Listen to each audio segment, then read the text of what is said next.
ሀገራዊ የንስሐ ጥሪ ሀገራዊ ንስሐ ለሀገራዊ ፈውስ በሚል መሪ ሐሳብ ለአንድ ዓመት በብዙ ዝግጅትና ልዩ ልዩ የንስሐ መርሃ ግብሮች ሲካሄድ የነበረው የሀገራዊ ንስሐ ሂደት ማጠቃለያ ጉባኤ ከአዲስ አበባ ከክልል አብያተ ክርስቲያናት ከ50 በላይ ከተሞች በሚወከሉ እንዲሁም ከዲያስፖራ በሚታደሙ መሪዎች አገልጋዮችና ማላጆች በአዲስ አበባ ከሰኞ ግንቦት 25 እስከ ረቡዕ ግንቦት 27 ይካሄዳል። የቤተ ክርስቲያን መሪዎች ለባለድርሻ አካላት በውክልና ንስሐ የሚገቡበት ጊዜ ይሆናል። አድራሻ በምስራቅ መሰረተ ክርስቶስ ቤተክርስቲያን ሲሆን ከጠዋቱ 2 ሰዓት ተኩል እስከ 9 ሰዓት በየቀኑ ይካሄዳል።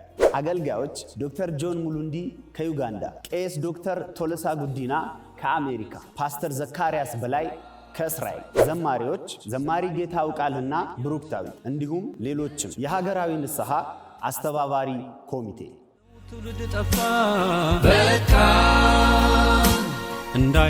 ሰላም ጤና ይስጥልኝ ውድ የሰላም ሚዲያ አድማጭ ተመልካቾቻችን፣ ሰላምና ፍቅርን ተመኘን። ይህ ሰላም ቲዩብ ነው። ወቅታዊና ትኩስ መረጃ የምናደርስበት ሰዓት ነው። ፕሮግራም ሰብስክራይብ፣ ላይክ፣ ሼር በማድረግ ከኛ ጋር ቀጥሉ። እንግዲህ በሀገራችን ያለ ትኩስና ወቅታዊ መረጃ አንዱ እንግዲህ ከፊታችን ሰኞ ጀምሮ በሀገር አቀፍ ደረጃ የሚደረግ አንድ ሀገራዊ የንስሐ ፕሮግራም አለ። ያንን በተመለከተ የዎችማን ሚኒስትሪ መስራችና ባለራዕይ ኤርሚያስ እንግዲህ በመስመር ላይ ይገኛል። ስለ ፕሮግራሙ ጠቅላላ ይዘት ከኛ ጋር ውይይት ያደርጋል። ኤርሚ በተጣበበ ሰዓት በምሽትም ቢሆን ስደውል ፈቃደኛ ሆነ። በተለይ ከሰኞ ጀምሮ የሚደረግ በሀገር አቀፍ የንስሐ ፕሮግራም አለ። እንደው ዓላማው ምንድን ነው? አመሰግናለሁ።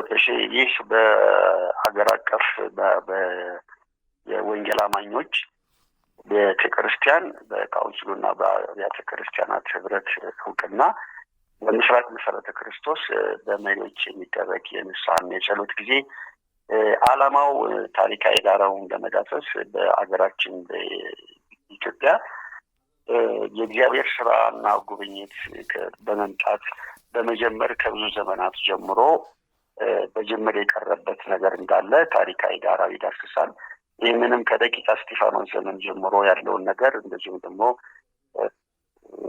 በዛን ጊዜ እየፈሰሱ ወይም ደግሞ የጠፉ የንጹሐንን ደም ያነሳል እንደ ታሪካዊ ዳራ። ከዛም ደግሞ የኃይለ ሥላሴ መንግስት በ1953 በመፈንቅለ መንግስት ምክንያት ስለሞቱ ሰዎች እንደዚሁም ደግሞ በ1960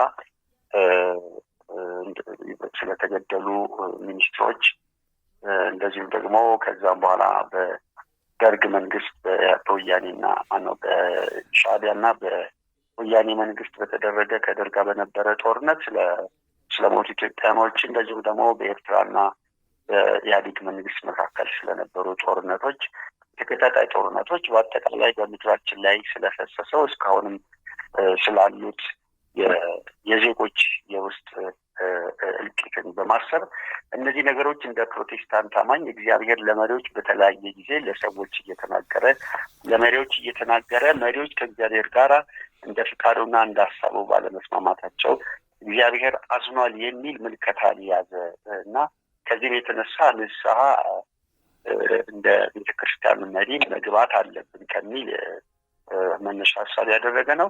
በእርግጥ የዛሬ ዓመት በመስቀል አደባባይ በካውንስሉ እና በኢትዮጵያ የወንጌል አማኞች አብያተ ክርስቲያናት ጥምረት የተዘጋጀ የአደባባይ የንስሐ እና የአምልኮ ጊዜ እንደነበረ እናስታውሳለን። በእርግጥ በዛም ጊዜ የነበሩ ኩነቶች በበቂ ሁኔታ እንደው እግዚአብሔርንም ሆነ ብዙዎችን እንደው የንስሐው ጸሎት አርክቷል የሚል ሙሉ የሆነ በሰዎች ልብ ውስጥ የማረጋገጥ ነገር የለም። ነገር ግን ይሄኛው ደግሞ ዶክተር ዘካርያስ በሚባሉ በእስራኤል ሀገር የሚኖሩ ሰዎች እንደገና ከእግዚአብሔር ተቀብየዋለሁ ብለው ያሉትን መልእክት በሳሬው ማርያም ለመሪዎች ባደረጉት ገለጻ እግዚአብሔር የተናገራቸው በዚህ ምድር ላይ ሊመጣ ያለ ወደ 6 አይነት ክፉ ነገሮች እንዳሉ፣ ነገር ግን ደግሞ መሪዎች ንስሐ ሊገቡ በዛ ፈንታ ደግሞ የሚመጣ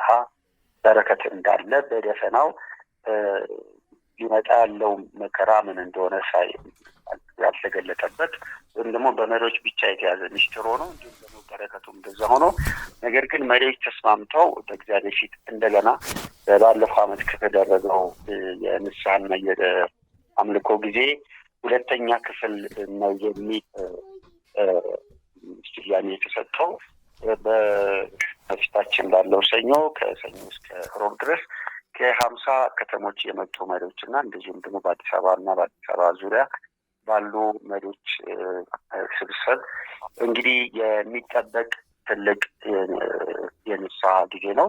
በዚህ የንስሐ ጊዜ አብያተ ክርስቲያናት መሪ ጸሐፊውና እንዲሁም የካኖቹ ጸሐፊ ይገኛሉ ተብሎ ይጠበቃል። እንደዚሁም ደግሞ ከኡጋንዳ ሀገር የመጡ ከዚህ በፊት በኢትዮጵያና በኤርትራ መካከል እርቅና ሰላም እንዲሆን በኢህአዴግ ጊዜ ወያኔ በመጣበት አካባቢ ይህንን መልእክት አምጥተው ነገር ግን እውነተኛ እርቅ ባለመሆኑ የሚመጣ ጦርነት እንዳለ ተናግረው እንደነበረ ነገር ግን ያንን መሪዎች እንዳልተቀበሏቸው ይህንን የሚናገሩት ተናግሯል ተብሎ የሚባሉ በዩጋንዳዊ አንድ ሰው ይመጣሉ። እሳቸውም በዕለቱ ንግግር የሚያቀርቡ ነው። እንደዚሁም ደግሞ ጌታ ያውቃልና በርክታይት ከአሜሪካን ሀገር በዚህ የጸሎት ጊዜ የንስሐ መዝሙሮችን ይዘምራሉ። እንደዚሁም ደግሞ ተስፋዬ ጋቢቶም ከሐዋሳ የዝማሬን የንስሐን መንፈስ የሚገልጡ ዝማሬዎች ይደረጋሉ ተብሎ ይጠበቃል። በባለፈው ሳምንት ይህንን ካዘጋጁ ኮሚቴዎች ጋራ በጥልቀት የዚህን ጸሎት አስፈላጊነት እውነትስ ደግሞ በእርግጥ እንደው መሪዎች በትክክል ነው በምድራችን እንግዲህ እንደ ታሪካዊ ዳራው ኢትዮጵያ እንግዲህ የብዙ ቅዱሳን ሀገር ነች። ብዙ የሚጸለይባትና ብዙ ተስፋ ያላት ሀገር ኖራ ነገር ግን ሁሉን ነገር ያለፈ እንደው የዘመናቱ የሚፈጠር የእርስ በርስ የተለያዩ ችግሮች፣ ጦርነቶችን ለማስቀረት እንደ ወንጌል አማኝ እንግዲህ እግዚአብሔር አዝኖበታል ከተባለ መሪዎች እንደው በዚህ ነገር ተጸጽተው እውነተኛ ንስሐ ያደርጋሉ የሚል ወይ የሚል ጥያቄ ተጠይቀው ነበር። እንግዲህ ይህንን በሂደት ባሉት ከሰኞ ጀምሮ ባሉት ጊዜያቶች የምናየው ይሆናል። እንግዲህ ይህንን ይመስላል በአጭሩ። ከሺ መልካም። እንግዲህ በሀገራችን የ13 ወር ጸጋ የታደለች መልካም ምድር እንደሆነች ዓለም ይመሰክራል። ይሁንና ፍሬዋ የማይበላበት ሞትና መሰደድ፣ መፈናቀል ለብዙ ዘመን ጀምሮ ያለባት ሀገር ከአንደኛው ጦርነት ወደ አንደኛው ጦርነት በመሄድ በአዙሪት ውስጥ ያለች የችግራችን መንስኤው ምንድን ነው እስከሚባል ድረስ ችግር የተፈጠረባት ሀገር መሆኑ ይታወቃል። ይህ የንስሐ ጸሎት በእርግጥ ከምር ከንስሐ ከተገባ ፈጣሪ ይሰማል ብዬ አምናለሁ። እንግዲህ ኤርሚ ታሪካዊ ዳራውን እንዳየነው ከዛሬ 500 ዓመት በፊት አጋጣሚ እዚህ ታሪክ ላይ ትኩረት አድርጌ ስለምሰራ በተለይ ደቂቀ እስጢፋኖስ የሚባሉ በትግራይ የተነሱ የኢትዮጵያ ወንጌል አርበኞች በጊዜው ወደ 15,000 የሚሆኑ ሕይወታቸውን የሰዉበት እውነት ነው። ይህንን ግን ብዙ ሰው ያውቋል ብዬ አላስብም ነበር። ይሁንና ከታሪካዊ ዳራው ጀምሮ በተለይ ኢትዮጵያ ያሳለፈቻቸው ትላልቅ ጦርነቶች ላይ ስለፈሰሱ ደሞች፣ አሁንም እየፈሰሱ ስላሉ ደሞች ሀገራችን ንስሐ ካልተገባ የነዚህ ቅዱሳን የንጹሐን ደም ስለሚጨው መሪዎች በዚህ ትኩረት አድርገው እንዲገኙ አንተ በግል የምታስተላልፈው መልእክት?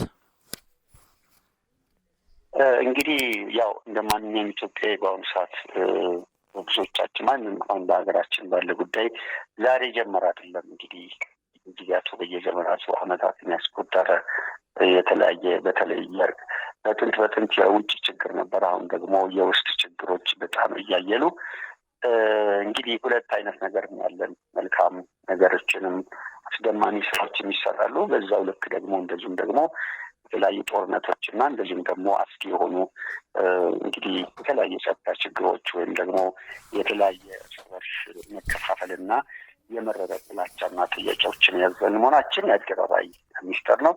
ነገር ግን እንግዲህ የዚህ ሁሉ መንስኤ አንዳንድ ሰዎች በእርግጥ ምንድነው ኢትዮጵያ ከሌላ ሀገር በምን የተለየች ነች? ኃጢአቷስ በምን የተለየ ነው? ዘንዶ የሚያመልኩ እንደነ ቻይና እንዲሁም እግዚአብሔር የለም ብለው የሚሉ እንደነ ሰሜን ኮሪያ እና የተለያዩ ሀገራት አሜሪካንን ጭምር በብዙ ኃጢአት ውስጥ ያሉ ሀገራት ምን ሆኑ እና እኛ ምን የተለየ ነገር አለን እና ነው ብለው ይህንን ነገር ለመቀበል የሚቸገሩ ሰዎች አሉ። ነገር ግን እንግዲህ ኢትዮጵያ የምትባለው ሀገር በመጽሐፍ ቅዱስም እንግዲህ አሁን ያለችው ትሆን ከዛ በፊት ብዙ ሰፊ ካርታ የሸፈነችውም ትሆን ነገር ግን እንግዲህ ይህንን ስም ወክላ አሁን ያለች ሀገር እች ነች እና እች ደግሞ በመጽሐፍ ቅዱስ ውስጥ በተደጋጋሚ የተጻፈች እንደሆነች እናያለን። ስለዚህ እግዚአብሔር ከባህሪው ይመርጣል፣ ከብዙዎች መካከል አንድም ሰው ይመርጣል እና በዛ ሰው ዓላማውን ይፈጽማል። ይሄ መጽሐፍ ቅዱሳዊ ነው። እንደ ሀገርም ደግሞ ኢትዮጵያን እንግዲህ እስራኤል እንደተመረጠች እስራኤሎችን እንደውም እናንተ እስራኤላኖች ለእኔ እንደ ኢትዮጵያ ልጆች አይደላችሁ ምን ሲል እግዚአብሔር ኢትዮጵያና እስራኤልን በንጽጽር እንደሚያውቃቸው የመጽሐፍ ቅዱስ ይናገራል። ስለዚህ በእግዚአብሔር ጋር ጉዳይ አላት ማለት ነች ሀገር፣ ወይም ደግሞ እግዚአብሔር ከዚህ ምድር ጋር ጉዳይ ያለው ማለት ነው እና እንደ ወንጌል አማኝም መጽሐፍ ቅዱስ ላይ የእግዚአብሔር ሕዝብ ከእግዚአብሔር ጋር በሚስማሙበት ጊዜ እስራኤላውያን ምድራቸው በእረፍት በዙሪያቸው ካሉ በጠላቶቿ እንደምታርፍ እግዚአብሔር በርከትና መልካምን ነገር እንደሚያደርግላት መጽሐፍ ቅዱስ ይናገራል። ስለዚህ ወደ ራስ ተመልክቶ ወደ ውስጥ ተመልክቶ ለምንድን ነው የሚል ጥያቄ ሁሉም ሰው ይጠይቃል። ግን እንደ አንድ ወንጌል አማኝ ደግሞ ይሄ ነገር እግዚአብሔር ያዘነብን ነገር አለ ማለት ነውን? እግዚአብሔር ያልተደሰተበት ነገር አለውን? የሚል እንግዲህ ይሄ ጥያቄ የማይጠይቅ ሰው ይኖራል ብዬ አላስብም። ለሁሉም ግን ንስሐ የአንድ ክርስቲያን በእግዚአብሔርና በሰው መካከል ያለ መሰረታዊ የዕለት ተዕለት ተግባር ስለሆነ እንደ አገርም ደግሞ እንደ ቤተሰብም በዚህ ድል ተጠቅሞ ለአንድ ቀን ብቻ ሳይሆን አሁንም እግዚአብሔር ዘንበል እስኪልልን ድረስ የምንሰማው ስጋትና በሀገራችን ያለው ደስ የማይሉ ድባቦች ተወግደው እግዚአብሔር ደግሞ መልካምን ነገር አንድነትን፣ ፍቅርንና ሰላምን እንዲሰጠን እጆቻችን ማረሻን እንዲይዙ እንድንተቃቀፍ እንግዲህ ምሳሌ የምትሆነው ቤተክርስቲያን ስለሆነች በቤተክርስቲያን ውስጥ ያለ ጸብ፣ በመሪዎች መካከል ያለ ጥላቻ፣ እንዲሁም ደግሞ አንዱ ከአንዱ ጋር ያለ እርስ በርስ መካሰስ ለምድሪቱ ሞዴል ስለሆነ መሪዎች እንግዲህ ከልባቸው ተመልሰው እርስ በርስ እንዲተቃቀፉ፣ ይቅር እንዲባባሉ፣ ወንድም ወንድሙን ይቅር እንዲል፣ እንዲደጋገፉ፣ የተካካዱ ሰዎች ይቅር እንዲባባሉ፣ የተካካዱትን ነገር እንዲመልሱ እንደዚህ በትክክል በአይን የሚታይ እንደው ሞዴል ነገር ቢሆን እግዚአብሔር በዚህ ነገር ደስ ቢሰኝ ይሄ ነገር ወደ ምድራችን ይወጣል ብዬ በግሌ አምናለሁ። እንግዲህ ለሁሉም ፊታችን ያሉት 3 ቀናቶች የምንጠብቀው ይሆናል። መልካም። የመጨረሻ ጥያቄ ማድረገው እንግዲህ ፈውስ እንግዲህ የሚመጣው ከቤተ መንግስት ሳይሆን ከቤተ መቅደስ ነው የሚሉ ብዙ ሰዎች አሉ። ፈውሳችን መጀመር ያለበት መንፈሳዊ ነን የምንል ሰዎች በንስሐ ከፈጣሪ ጋር እርቅ ስናደርግ ሀገራችንም ታርፋለች ብለው የሚያምኑ አሉ። ይሁንና ግን አንዳንድ በወንጌላውያን ቤተ ክርስቲያን ውስጥ አሁን ድረስ የንስሐ አስፈላጊነትን ወይ ቦታ ባለመስጠት አብዛኛው ጥቅምን፣ ገንዘብን፣ ስኬት መጥፎ ነው ማለት ሳይሆን ምድራዊ ህይወት ላይ የሚያተኩሩ ከምድራዊ ህይወት ጋር የተጣበቀ ስብከቶች ናቸው የሚገቡት። በዝማሪዎችም ካየን የንስሐ መዝሙሮች በጣም ወደ ኋላ ወደ 20-30 ዓመት ሄደ ካላ የሆነ በስተቀር አታገኝምና ይህንን ስታይ እውነት መንፈሳዊ ነገራችንስ በእግዚአብሔር ቃልና መንፈስ የተቃኘ ነው ወይ ትላለህ ኤርሚ? እንግዲህ ምናልባት ይህ ነገር ሰፊ የሆነ ውይይት ሊያስፈልገው ይችላል። ግን በአጭሩ ምናልባት የመጀመሪያው ነገር ከእግዚአብሔር ዘንድ ያለውን ለሰው ልጅ ያለው ለቤተ ክርስቲያን የሆነ ዓላማ ጥንቅቅ አድርጎ ግልጽ ሆኖ መንገድ አለመረዳት ይመስለኛል። ምክንያቱም የእግዚአብሔር ዓላማ የሰው ልጅን በክርስቶስ ኢየሱስ ከመረጠ በኋላ እንግዲህ የዘላለምን ሕይወት ለማውረስ ነው እና ይቺ ምድር ለሰው የመጠባበቂያ ቦታ ነች እና ያ ማለት ግን እንደው ባዷችንን ምን ውጭ ብለን እንሆን ሳይሆን እግዚአብሔርን በተጠባበቀ ሕይወት ደግሞ አባቶቻችን እና አብርሃም፣ ይስሐቅና ያዕቆብ በምድር ላይ በሚኖሩበት ጊዜ በከብት በፍየል እንደተባረኩም ይናገራል። ነገር ግን ልባቸው ወደ አባቶቻቸው ሀገር ለመሰብሰብ ይናፍቅ ነበር ይላል እና በምድር ምንም ዙሪያቸው የተባረከ እና በምድራዊ ቁርስ ያለ ችግር የሚሆኑ ቢሆንም ልባቸው ግን እግዚአብሔር ጋር እንደነበረ ይናገራል። ስለዚህ ሚዛናዊ በሆነ መንገድ ሰው የእግዚአብሔርን መንግስት እየናፈቀ የሚጠበቅበትን ሕይወት እየኖረ በምድራዊ ነገር ቢባረክ ይሄ ምንም ኃጢአትም አይደለም። ነገር ግን ዋነኛ ዓላማውን ዘንግቶ ደግሞ በአሁኑ ሰዓት ያለው በዚህ በዓለም ደረጃ እንግዲህ ከነጮቹ በመጣው በዓለም ላይ በፊት የክርስቶስ ኢየሱስ ይመጣል የሚሉ ስብከቶች ነበሩ ከ50 ዓመት በፊት። ከዛ በኋላም ደግሞ ባሉት ደግሞ ምናልባት ከ50 እስከ 20 ዓመት አካባቢ ድረስ የወንጌል ስርጭቶች ነበሩ ዓለም ላይ እንደነ ቢሊግራም እንደነ ቦንኬ ያሉ ትልልቅ እግዚአብሔር አገልጋዮች በመላው ዓለም ላይ ወንጌል ሲያሰራጩ ነበረ። ምናልባት እንግዲህ ከዚህ ከ15 ወይም ደግሞ ከዓመት ወደዚህ ደግሞ ያሉት ደግሞ ብናይ በአሜሪካ በአውሮፓም ያሉ አገልጋዮች በአብዛኛው ይሄ የብልጽግና ወንጌል የሚለው የተስፋፋበትና ያ ደግሞ ወንጌልን በመርሳት ዋነኛው ተልእኮ ተረስቶ ምድር ተኮር እንዲኮር ተጽዕኖ ያደረገበት ነገር ነው። ይሄ ትምህርትና አስተምሮ ደግሞ ወደ አፍሪካ ስለመጣ የአፍሪካ መሪዎችና አገልጋዮች፣ የቤተክርስቲያን መሪዎች ይህንን መልእክትና አስተምሮ በሰፊው በማካሄድ ዘላለማዊ የሆነውን ሕይወት እንድንረሳ ህዝቡ ላይ ይህንን እንዳደረጉ ምንም አጠያቂ አይደለም።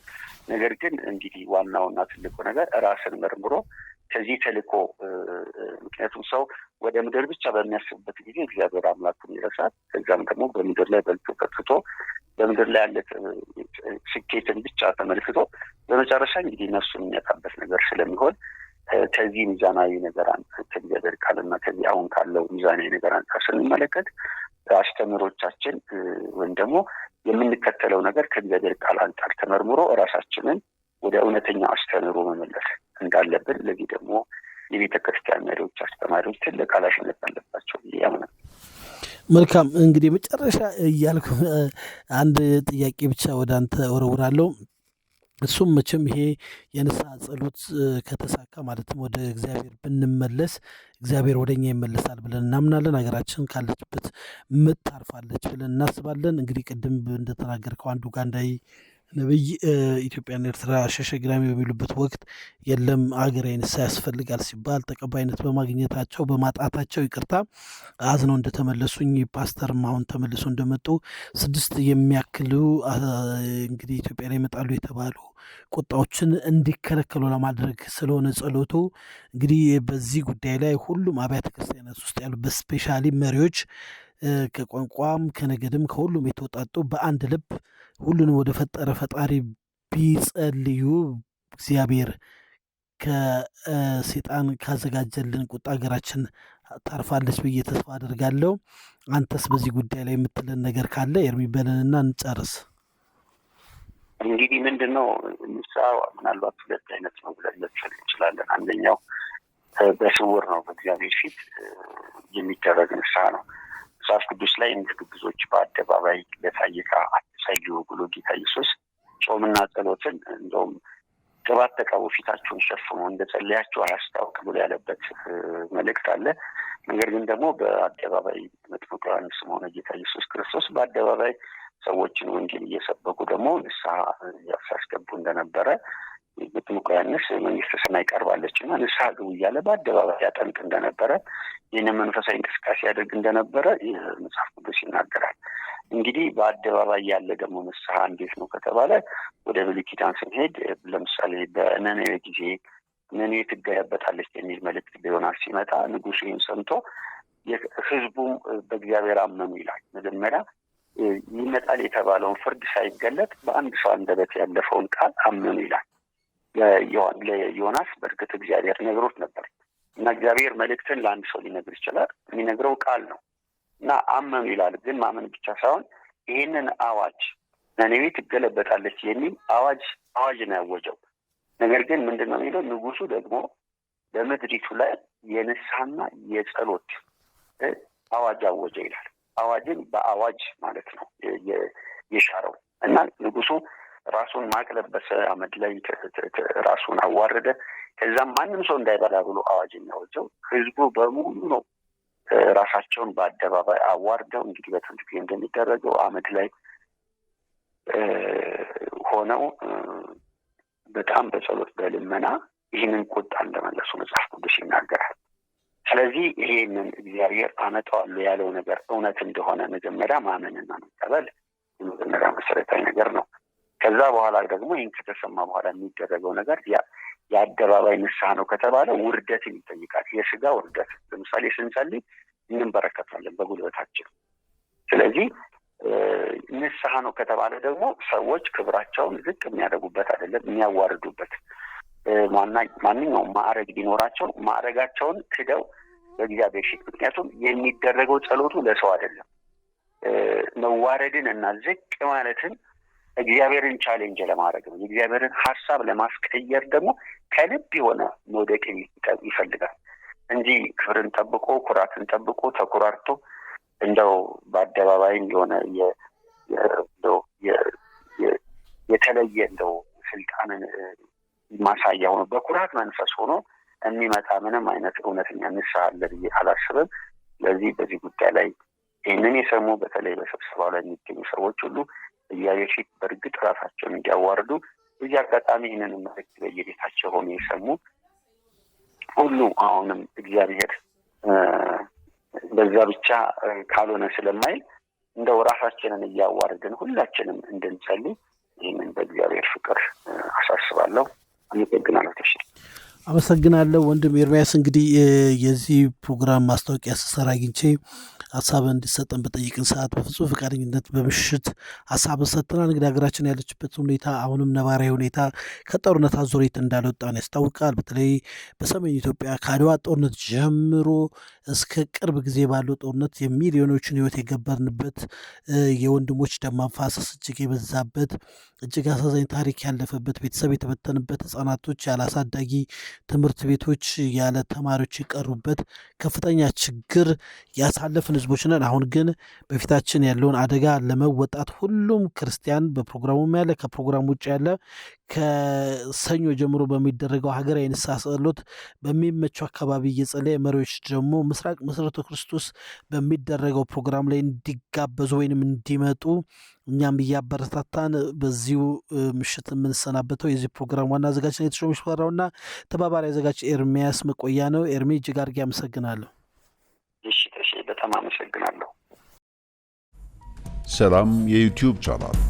ይህ ቻናል የእርሶ የኛ የኔ ያንተ የሁላችን አማራጭ ማህበራዊ የመረጃ ምንጫችን ነው። ህብረ ብሔራዊነታችን ውበታችን፣ ጌጣችን፣ የማንነት ልዩነታችን ጸጋችን መሆኑን በሰላም የዩቲዩብ ቻናል ይደምቃል። በመሆኑም ይህ እሴታችን አንድነታችንን የሚያጠናክር አብሮነታችንን የሚያበረታታ መተሳሰብን የሚያጎለብት ጠቃሚ የመረጃ ምንጫችን ሆኖ ቀርቦልናል። እነሆ በቅርቡ በሥራው ስፍራ፣ በመዝናኛ ቦታው፣ በቤቶ፣ በመኪናውም አሊያም ባሉበት የእርሶን ፍቃድ ብቻ በመጠየቅ ብቅ ይልሎታል። በዚህ ተመራጭ ቻናል ሚዛናዊ ዜና፣ ሀገራዊ ታሪክ፣ ባህልና ወግ፣ እምነትና አመለካከቶችን በማቅረብ ተወዳጅና ተመራጭ ለመሆን በቂ ዝግጅቶችን እያጠናቀቅን የድግሳችን የክብር ተካፋይ ልናደርጎ ተፍ እያልን ነው። በዚህ ለእርስዎ በተዘጋጀ የመረጃ ማዕድ በእውቀታቸውና በልምዳቸው አንቱ የተባሉ ምሁራን የፖለቲካ ጥበብት ትንተና የሚሰጡበትና ለሀገራችን ለመጻኢ ዕድል የከበሩ ዕንቁ ሐሳቦችን የሚያቀርቡልን ይሆናል። ኧረ ምን ይሄ ብቻ! በሥራ ፈጣሪነት ከትንሽ ጅማሬ ተነስተው ከስኬት ማማ ላይ የደረሱ ባለሀብቶች ልምዳቸውን የሚያካፍሉን፣ አልፎ ተርፎ ሃይማኖታዊ እሴቶችን የሚያንጸባርቁበት፣ ከጆሮ ያልገቡ ትኩስና ሚዛናዊ ዜናዎች የሚቀርቡበት የእርሱ የመረጃ ምንጭ የሁላችን የመረጃ ምንጭ ነው። ስለ ሰላምና ተስፋ እንናገራለን። አዎ ተቋሞቻችን ሰላም ይሆናሉ። አብሮነታችን ይጠነክራል። መቻቻላችን ይጎለብታል። ለልጆቻችን የሰላምን ሀገርና ቅርስ እናስረክባለን። ሰላም የዩቲዩብ ቻናል። ሰላም ለእናንተ ይሁን።